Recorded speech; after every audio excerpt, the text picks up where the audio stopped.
Imagina una máquina tragaperras futurista, luces parpadeantes, una pelota rebotando entre dos bloques.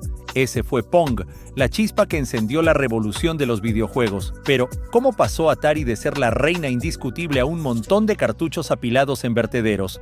Esta es la odisea de una legendaria marca que nació del sueño de un estudiante de ingeniería y casi se quiebra por querer vender Pac-Man sin tiempo ni talento. Bienvenidos al renacimiento de Atari, o al menos a otro intento de resurrección digno de un zombie del Silicon Valley. Aquí cada píxel cuenta. El origen brillante, Utah, Space War y la idea dorada, mucho antes de que las palabras videojuego y multimillonario aparecieran en la misma frase. Había un joven estudiante de ingeniería eléctrica llamado Nolan Bushnell que miraba una pantalla monocromática de una PDP-1 mientras dos naves pixeladas se disparaban entre sí en un juego llamado Space War. El año era 1960 y algo, y aunque aquello parecía el hobby de un club de ciencia ficción de tercera, para Bushnell fue una epifanía. No estaba viendo un juego, estaba viendo una máquina de hacer dinero. Literalmente, su experiencia previa trabajando en un parque de diversiones le ayudó a conectar puntos que nadie más había intentado unir. Si la gente podía pagar por ver bolas caer en un pinball, ¿por qué no iban a pagar por controlar naves espaciales con una palanca? Por desgracia, había un pequeño problema. Los ordenadores costaban más que una casa y ocupaban el espacio de un garaje. Así que Bushnell hizo lo que cualquier buen visionario hace cuando no puede costear su idea. Esperó. Una década después, la tecnología era más barata, más compacta y, lo mejor de todo, más programable.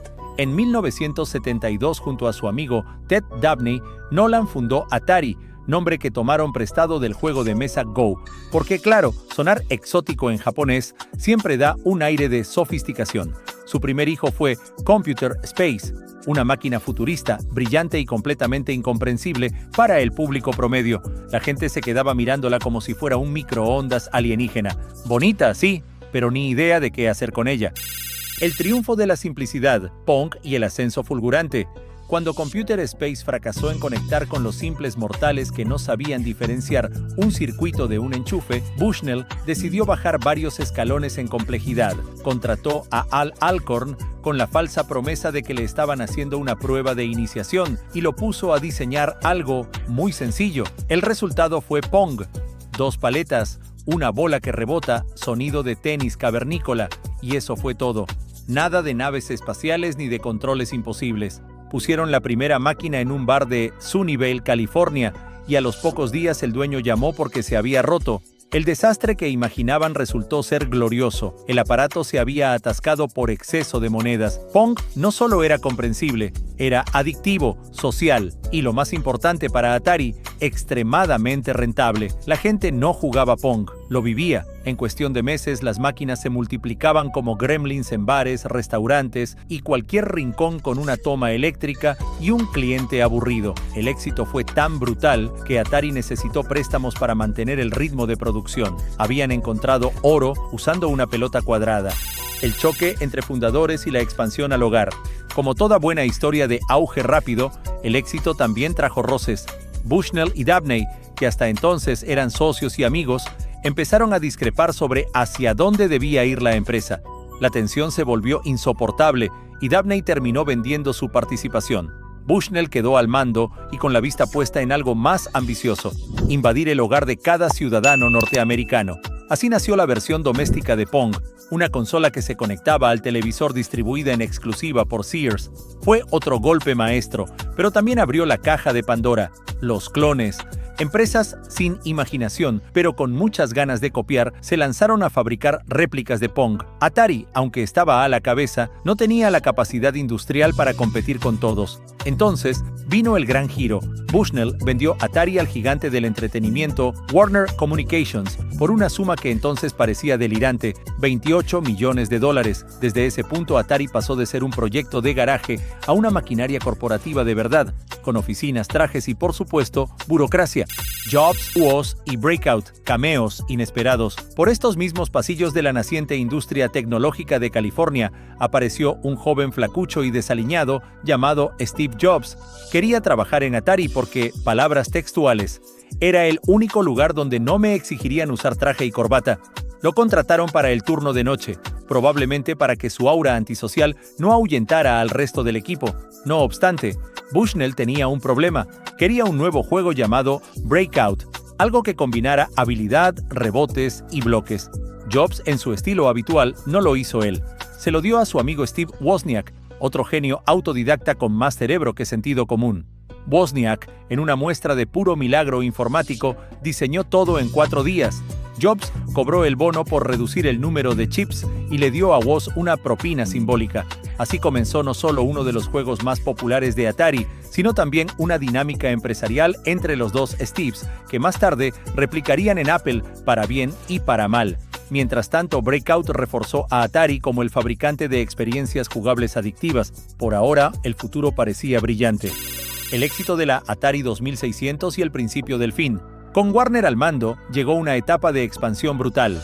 Nombraron a Ray Kassar como nuevo director ejecutivo, un hombre más cómodo en los pasillos de Wall Street que en las ferias de tecnología. Bajo su gestión, en 1977 nació la consola Atari Video Computer System, rebautizada luego como Atari 2600, la joya de la corona. Tenía cartuchos intercambiables, un diseño futurista y una CPU completa.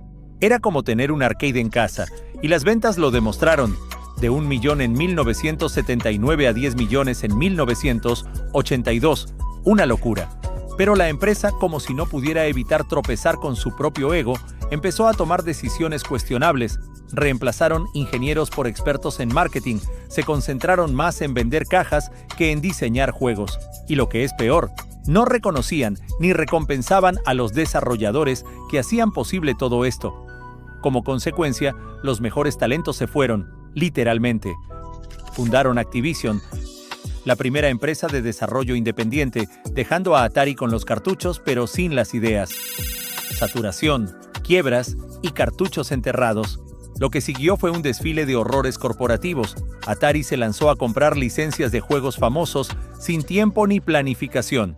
El caso de Pac-Man fue un desastre. Programado en poco tiempo, el resultado fue una parodia torpe del original. Aún así, fabricaron 12 millones de copias, vendieron 7 millones y se quedaron con 5 millones acumulando polvo, pero nada se compara al juego de E.T., desarrollado en 6 semanas. Se suponía que sería el regalo estrella de Navidad. Fue el castigo navideño. Millones fueron devueltos. El mito decía que enterraron los cartuchos en un vertedero en Nuevo México. La realidad, descubierta décadas después, confirmó que sí. Atari literalmente enterró su fracaso.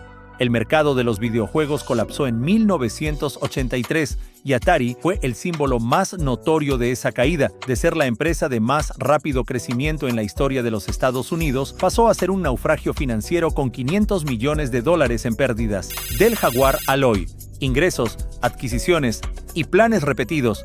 Tras venderse por partes, Atari quedó dividida entre la Atari Games de arcades y la Atari Corporation de Jack Tramiel, quien intentó resucitarla con consolas como la Atari 5200, la 7800 o la Jaguar. Esta última prometía 64 bits de potencia. En realidad, entregó juegos mediocres, desarrollo complejo y un mando que parecía diseñado por alguien con fobia al diseño ergonómico. La consola fue el canto del cisne. A partir de ahí, Atari cambió más de manos que una tarjeta de cumpleaños. Hoy, en pleno año 2025, Atari S.A. no es ni sombra de lo que fue, pero tampoco ha dejado de intentarlo. En su último año fiscal cerrado el 31 de marzo, reportaron ingresos de 20.600.000 euros, el doble del año anterior. Pero, y aquí viene el detalle delicioso, también registraron una pérdida neta de 13.500.000 euros. Un año más tarde, para el semestre cerrado en septiembre, las ventas alcanzaron 13.700.000 euros, pero las pérdidas siguieron. 8.300.000 euros en negativo. ¿Dónde ganan dinero? En reediciones de juegos retro, licencias nostálgicas, videojuegos móviles y casinos digitales. También han comprado estudios como Night Dive y Digital Eclipse, intentando reconectar con jugadores veteranos. Atari no fue solo pionera, fue un meteoro que iluminó una era. luego se estrelló y hoy flota intentando volver a encender esa chispa.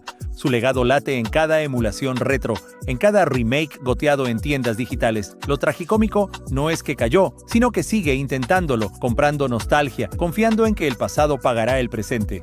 ¿Crees que esta saga terminará con un gran regreso o con otro cartucho olvidado en el almacén? Cuéntanos en los comentarios, suscríbete, activa la campanita y recuerda, el juego no termina, simplemente pulsamos Start para la siguiente historia épica.